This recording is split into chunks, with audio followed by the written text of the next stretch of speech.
Take a few minutes to get into the state.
Greetings, this is Zariyah from the Orion civilization.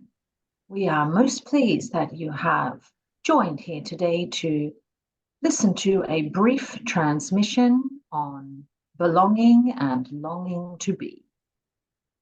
We have noticed at this time on your planet that there is not only increased conflict, but increased uncertainty. People are feeling destabilized by wondering, where do they fit in? Who do they align with?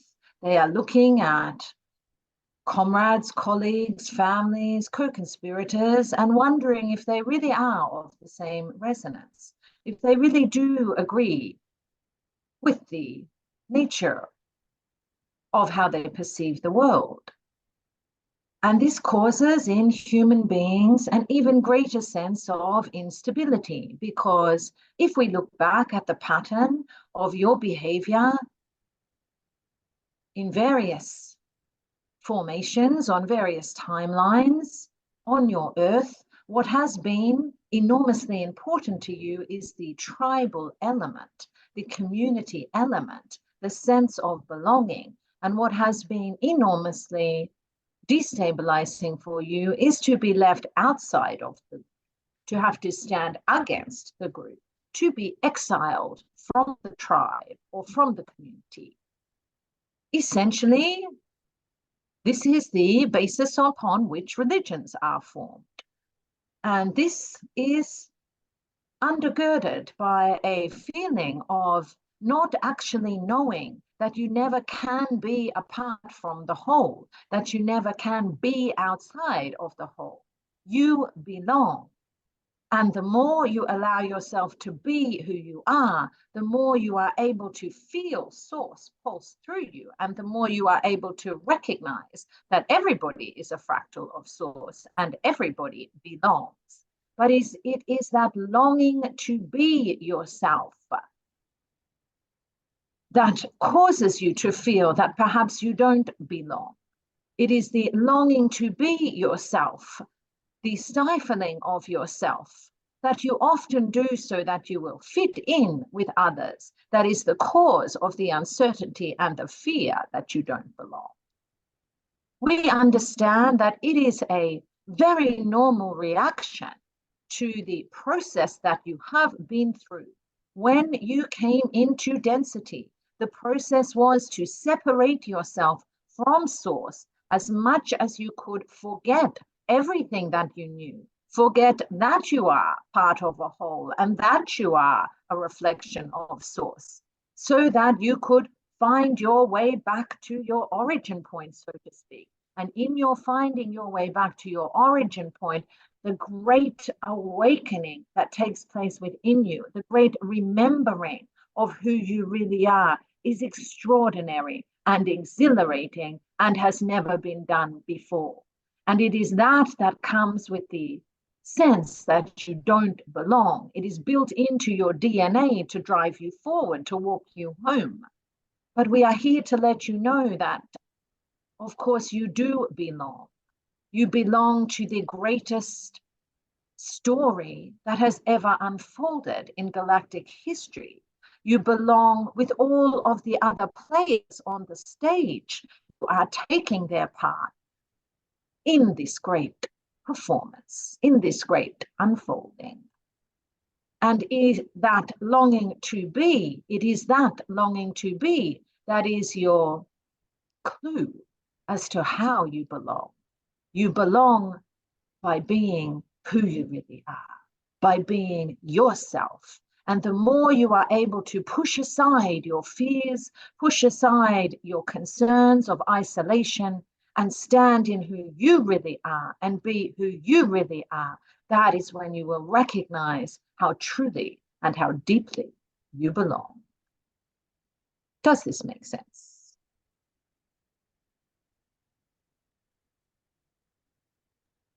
Yes, yes, it does.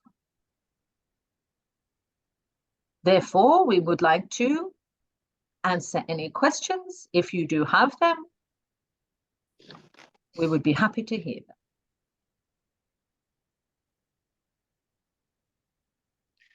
So I have a question. Can you hear me? Yes.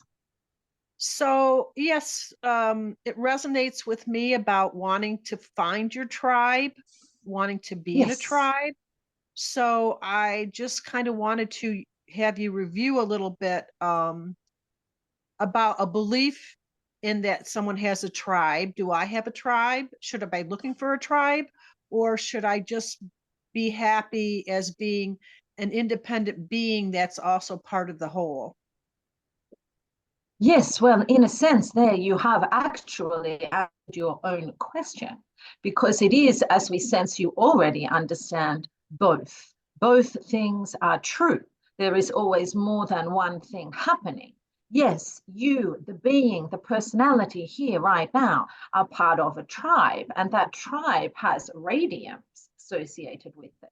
So, of course, you are part of your physical tribe here on Earth. But that tribe extends out to all of your ancestors from thousands of generations back.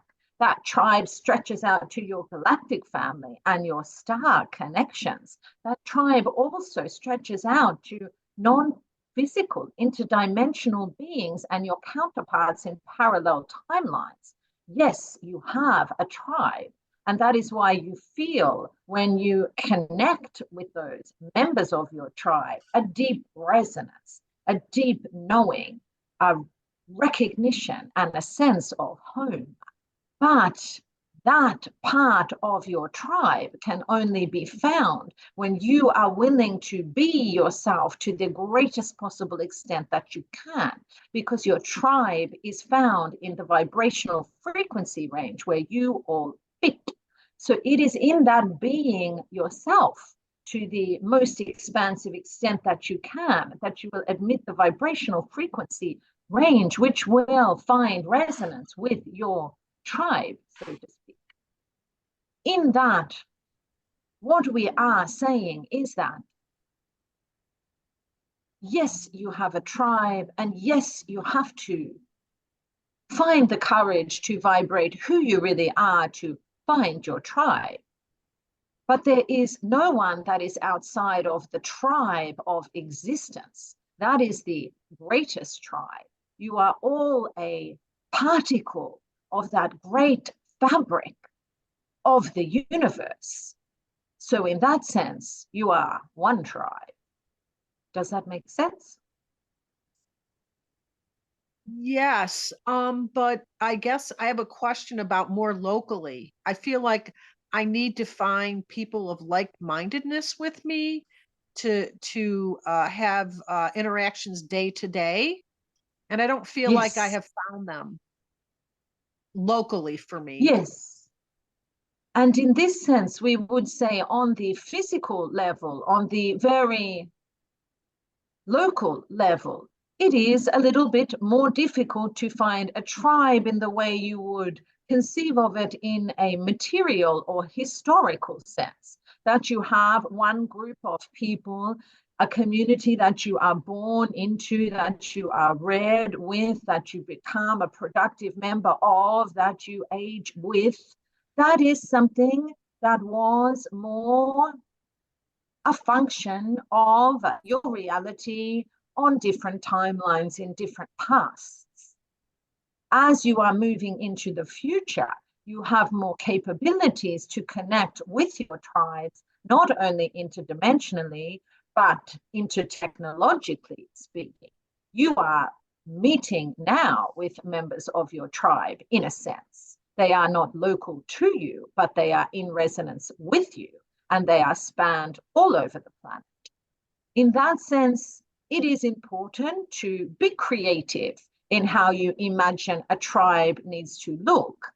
It may not be the somewhat redundant sense of a village that you live in, that you work in, that you share every aspect of your life with, but it is still a community that you can commune with and that you can find. We would encourage you not to be afraid to be yourself in your local area, even if it means that it challenges the expectations of some members of your tribe, because it is in being that version of yourself, that open and transparent and joyous version of yourself, that you encourage them, that you allow them to also be their own open and transparent versions of themselves. And ironically, that does bring you more together as a tribe in the sense that you mean. Does that help? Wow. Wow, that helps a lot. Thank you very much. You are so welcome. I have a question regarding animals, pets, and their tribe. Are they always being themselves, like all the time, compared to humans? Did you say animal beings and their tribes? Yeah, and when, for example, cats, when they are with us, human, like, Yes. are we their tribe? Yes, indeed. The relationship with your fur friends, with your mammalian friends, with your animal friends is a very unique and very beautiful opportunity for you to see how you can reimagine your tribe. If you look at the love that you have for your cat, your dog, whatever your fur companion might be, or your feathered companion might be, that you share your life with, you do not need that companion to talk to you in a language that you would recognize. You do not need them to eat the same as you. You do not need them to keep themselves pristine in the same way that you do. You accept all manner of different behaviors from your animal companions in a loving and open frame of mind. And that is because you understand intuitively that it is the resonance of love that is bringing you together rather than the compatibility of behaviors or preferences. It is an excellent example to help you to understand that the driving force behind companionship is vibrational frequency match, not necessarily likeness or similarity. Your animal friends and the beasts of your planet operate in tribes in much like the way humans have historically, in that they forge a survival by uniting together for food, for travel, for shelter. We are not speaking of your domesticated fur friends, but rather the beasts who travel in groups. However, they are more, how can we, relaxed with the idea of their existence. They do not fear death in the same way. They are in the present moment, and they do have the capabilities of sensing in extrasensory ways, and they do not question or doubt those capabilities. So they know that they extend out further than just their animal tribe that they are in or their domestic household that they are in. They are connected, particularly cats. Does this help? Yes, it does. We are having a message from the Lyran civilization for you. The Lyran civilization has been able to bring together what you would classify as animal species and human species in appearance. Of course, they are their own species, but they perfectly amalgamate features of what you would call beasts and features that you would describe as human. And in this amalgamation, they are able to take on characteristics of all sorts of beings, take on forms of all sorts of beings. And in that joyous union, they find new geniuses. We would encourage you to look at your animal companion in the same way, that you can take on characteristics of your animal companion and find in yourself a new level of genius. Does that make sense? Thank you.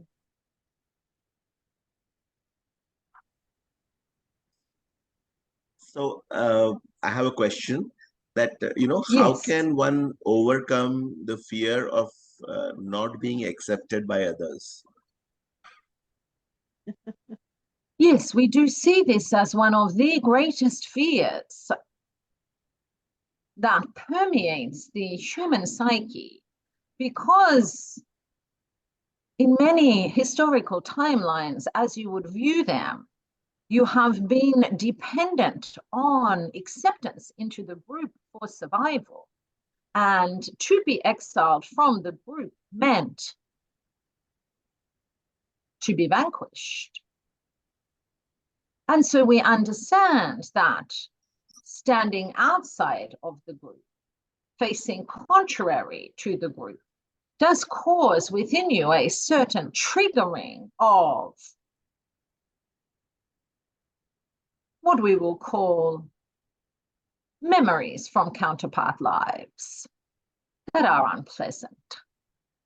But in order to forge into the new earth, which is where you are going, it is going to require a great evolution of understanding of what it means to belong, because you belong to a galactic family. And when you meet them, you will realize that you have everything and nothing in common at all. They certainly do not look like you. They do not communicate in the way you would. They do not share some of the same structures and values. However, they are resonant with you in that they understand they are an expression of source, and that the more that source is expressed in various ways, the greater the enlightenment of the galaxy in general. How exciting. But in order for you to, as we have discussed, raise your vibration to come face to face with extra-dimensional beings, you do need to become comfortable in the idea of shining who you really are. Shining your light out, even if it confuses people. Even if other people have a reaction of fear at being faced with someone so bold. So we would say allow the fear to rise in you. Recognize that it is very natural. It is very common. It is a result of many lifetimes of needing the group to survive, but that you are consciously taking a leap forward. You are consciously taking one small step for man to take one giant leap for mankind, if you remember the phrase.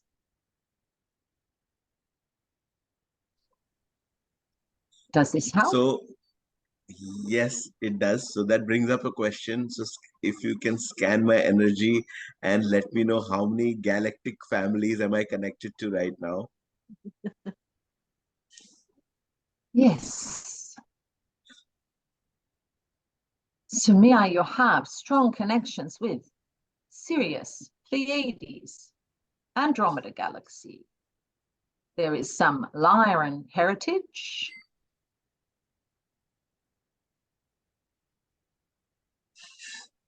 There is also a connection to Maldek. You have many strong connections that are always folding in you and unfolding in you according to what is going on in your physical reality. You are drawing on different lineages and different patterns of thought in different civilizations. That is what is so fantastic about coming into awareness of your galactic connections. They are multiple and manifold. And you can draw on them at different junctures to inform how you experience your reality here in this now moment. It is hilarious to us when you feel alone and when you feel that you are not part of a group, when you have so many beings in your galactic family vying for your attention all the time. We're here, they're saying. Can't you see us? We know you can't right yet, but it's coming. Does that help? Yes. And wow, thank you so much for introducing me to my galactic family. Yes. There is more to come. Watch this space. That's awesome. Is there any further questions?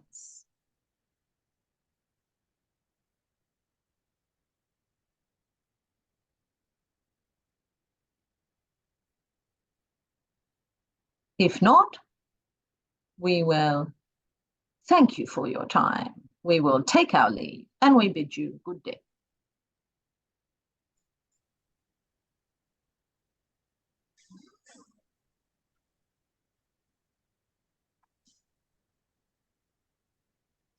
Just stop recording.